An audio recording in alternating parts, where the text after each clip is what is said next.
Bonjour, dans cette vidéo, nous allons voir pourquoi beaucoup de cadres dirigeants sont pourtant très seuls et très malheureux. Vous regardez cette vidéo pour une raison. J'imagine que vous êtes cadre dirigeant et qu'au fond de vous, vous n'êtes pas 100% satisfait de votre vie actuelle.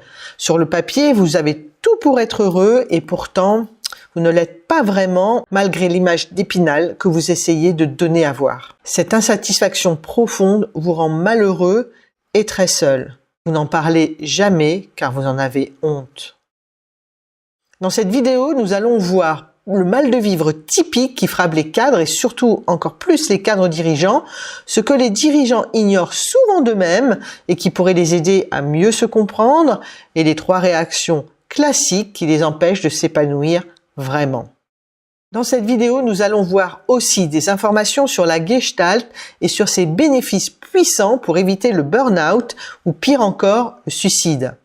Comment aller plus loin pour arrêter de fuir en avant et vous noyer dans l'action, le faire, et pour enfin vous autoriser à être.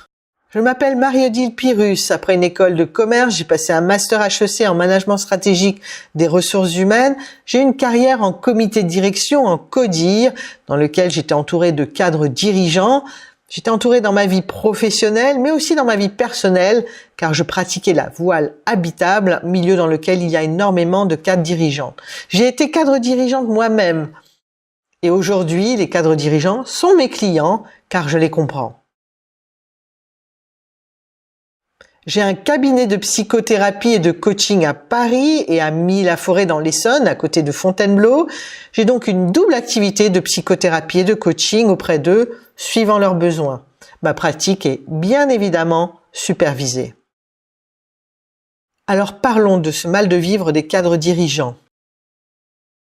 Ce que les cadres dirigeants vivent, ils vivent une vie effrénée qui les passionnait au début, mais dans laquelle ils se sentent de plus en plus prisonniers. C'est une vie professionnelle qu'ils adorent, mais qu'ils maudissent à la fois. Ils éprouvent souvent un sentiment de grande insatisfaction au fond d'eux, qu'ils cherchent à faire taire en se raisonnant et en se rappelant régulièrement tout ce qu'ils ont déjà atteint dans leur vie. Ils vivent une incompréhension de ne pas être davantage heureux avec tout ce qu'ils ont atteint en termes de carrière, d'évolution sociale et de richesse matérielle acquise. Voici ce que les dirigeants me décrivent. Ils me décrivent une vraie addiction à leur situation professionnelle à laquelle ils s'identifient totalement. Ils vivent un sentiment de sacrifice de leur vie personnelle, de leur couple, de leurs enfants qu'ils n'ont pas vu grandir et parfois même d'eux-mêmes. Leur vie professionnelle prend tellement de place qu'ils ont du mal à avoir une vie personnelle. Ils ont à la fois un sentiment de puissance, une belle carrière, et un sentiment de grande impuissance lié aux fortes contraintes personnelles qu'ils vivent. Ils vivent une amertume, voire de la honte de ne pas mieux vivre cette vie de réussite dont ils rêvaient tant. Et voici ce que les dirigeants me disent. Ils me disent « Je ne réagis plus du tout comme avant. Avant, je contrôlais mes émotions. Maintenant, je gère tout beaucoup moins bien. J'ai envie de tout exploser. C'est un truc de dingue ce que je vis.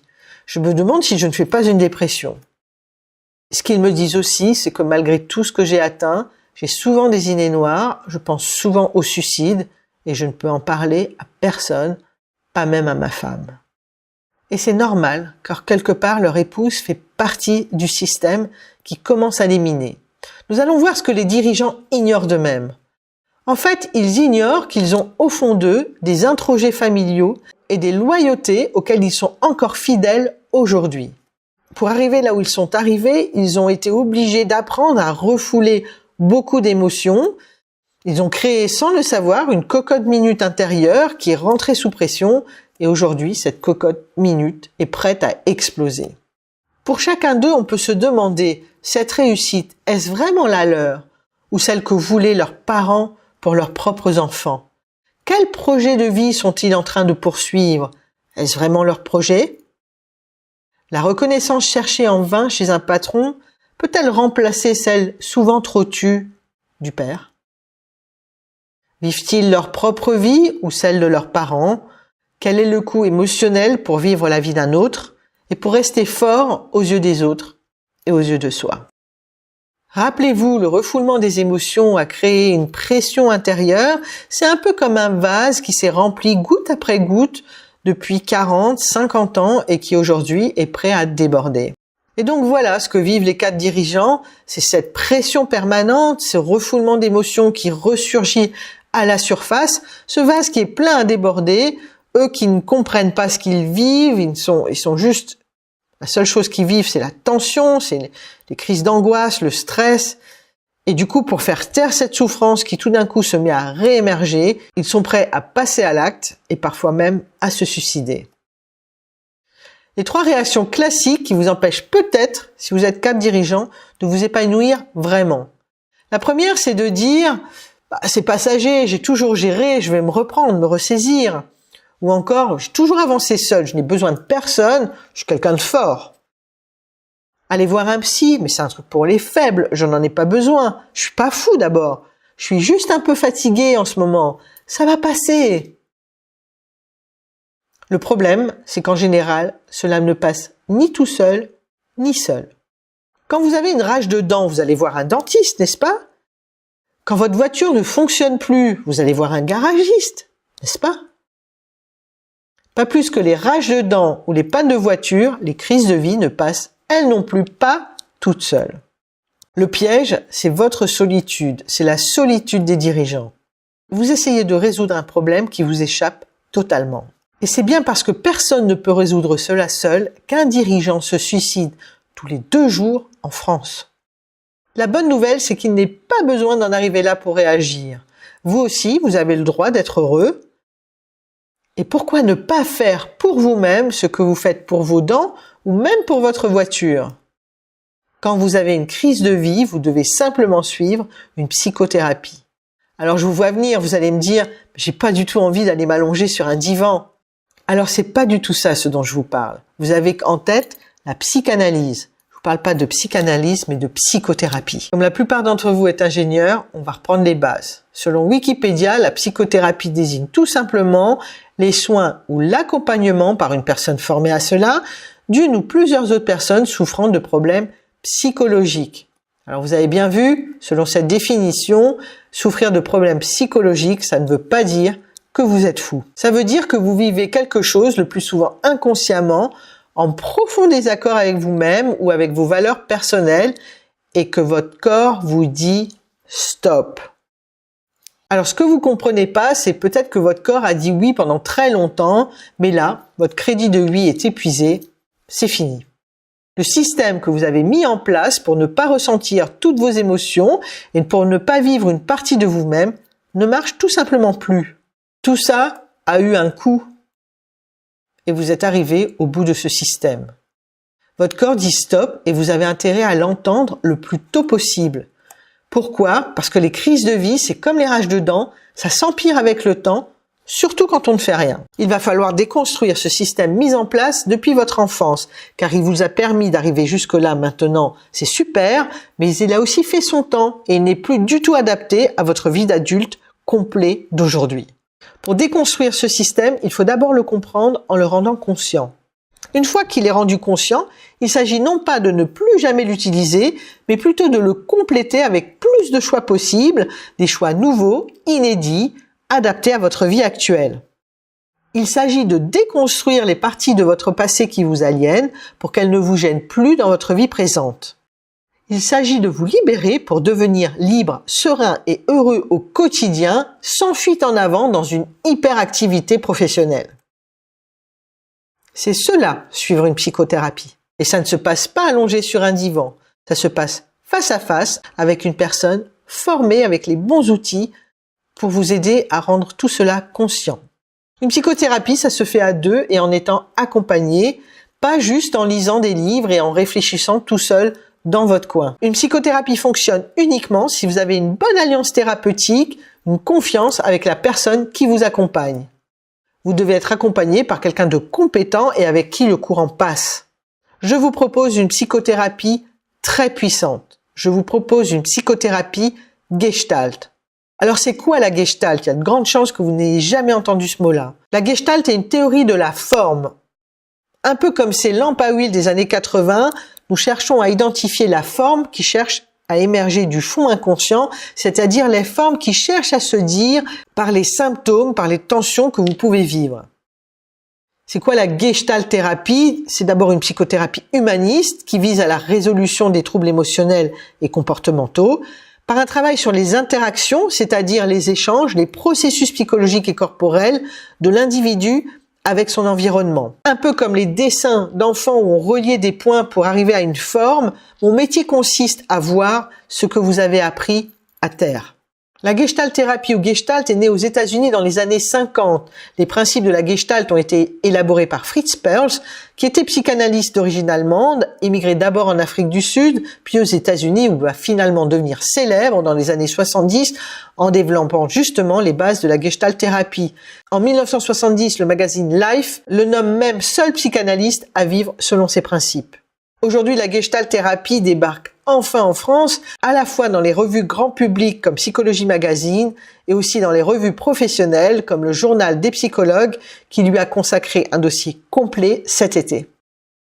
Dans la Gestalt thérapie, nous ne travaillons pas sur un divan parce que nous mobilisons les 4 dimensions. Vos 4 dimensions, votre dimension intellectuelle et cognitive, tous les liens que vous allez faire, votre dimension émotionnelle, les émotions que vous allez traverser, votre dimension relationnelle, comment vous rentrez en lien avec les autres, et enfin votre dimension corporelle, comment tout ceci s'incarne au quotidien dans votre corps. Dans votre psychothérapie, dite aussi parfois existentielle, nous aborderons les thèmes fondamentaux de la vie, à savoir la solitude, la finitude, la mort, la responsabilité, la quête de perfection, le sens de la vie et la sexualité. Nous repérerons vos ajustements conservateurs, c'est-à-dire vos modes de fonctionnement hérités de votre passé, ce que vous faites par habitude, afin de vous proposer de nouveaux choix conscients et de nouvelles possibilités jusque-là inédites pour vous. Ensemble, nous mettrons en évidence vos répétitions, le plus souvent anciennes et inconscientes, dans votre façon de vivre, et ce, afin d'y introduire de la nouveauté, des nouveaux choix plus conscients pour votre vie au quotidien.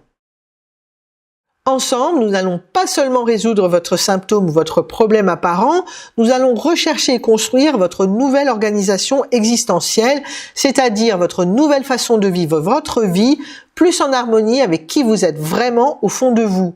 Une organisation où ni votre corps ni votre esprit ne sont en crise. Grâce à mon accompagnement, vous allez développer votre conscience de vous, de vos processus intérieurs et de vos actions avec votre environnement, apprendre à vous connaître en profondeur, augmenter vos choix possibles, développer une nouvelle version augmentée de vous-même et être une personne plus heureuse, plus épanouie et surtout plus libre. Alors comme pour tous les métiers, tous les psys, même en Gestalt, ne se valent pas, car leur parcours thérapeutique personnel, leur formation de base et leur posture peuvent être vraiment très différents. Beaucoup de psys n'ont jamais travaillé en entreprise et encore moins en tant que cadre dirigeant. Je me suis beaucoup formée en Gestalt thérapie, j'ai une triple certification.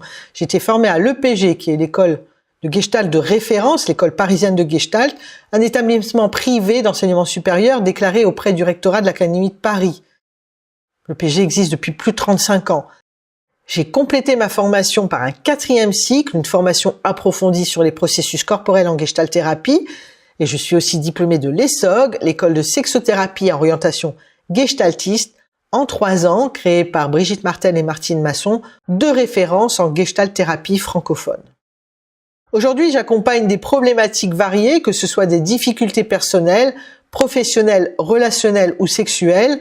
Je reçois des personnes en individuel, mais aussi des couples qui veulent se retrouver ou se séparer sereinement en adulte. Enfin, de par mon passé de cadre dirigeante en comité de direction, j'accompagne beaucoup de cadres et de cadres dirigeants aujourd'hui. Pour quel problème puis-je vous aider ?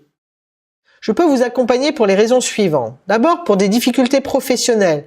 Tout ce qui est harcèlement, manipulation psychologique, épuisement, burn-out, anxiété, stress, crise de panique, perte de confiance en vous, estime de vous en berne, perte de motivation ou perte d'énergie. Je peux aussi vous accompagner pour des difficultés relationnelles, que ce soit des difficultés familiales, des tensions, une crise dans votre couple, de la distance, une perte de désir, séparation, un divorce ou encore un problème de dépendance affective. Je peux vous accompagner pour votre recherche de bien-être, pour mieux vous connaître et mieux vous comprendre, accepter votre corps, votre sexualité ou des difficultés sexuelles, traverser des addictions, des TOC, la maladie ou le deuil. Je peux enfin vous accompagner pour tout ce qui est développement personnel, la recherche de votre mission de vie, traverser une crise existentielle ou une dépression, élaborer ensemble une quête de sens pour avoir une vie plus sereine, moins de stress et vous sentir plus libre et plus vivant. Il y a une phrase qu'on aime bien en Gestalt thérapie, c'est celle qui dit « Je ne suis pas responsable de ce que l'on a fait de moi, mais je suis responsable de ce que j'ai fait de ce que l'on a fait de moi ». C'est une phrase de Jean-Paul Sartre. Alors suivre une psychothérapie avec moi, c'est travailler ensemble pour prendre conscience et vous libérer de l'influence de votre passé et de votre histoire personnelle et familiale sur votre organisation globale et sur votre vie d'aujourd'hui. C'est tout simplement devenir plus conscient et beaucoup plus libre dans vos choix de vie au quotidien. Par exemple, vous êtes-vous déjà posé ces questions? Suis-je resté la marionnette soumise aux désirs de mes parents? Suis-je devenu le héros libre de ma propre vie? Suis-je formaté à vivre par procuration les rêves de mes parents? Ou bien est-ce que je réalise mes propres rêves? Au réveil, endosser le rôle d'un autre m'épuise-t-il? Ou est-ce que je ressens la joie profonde de vivre ma propre vie? Ai-je un métier qui a du sens ou est-ce que je gagne ma vie à la perdre? Bref, suis-je libéré et vraiment libre intérieurement? Suis-je profondément heureux? Puis-je mourir demain sans regret majeur? Moi, quand je rêve big. Je rêve baleine, camp de base de l'Everest, nager avec des dauphins libres, des baleines libres, voyager autour du monde, avoir mon bateau.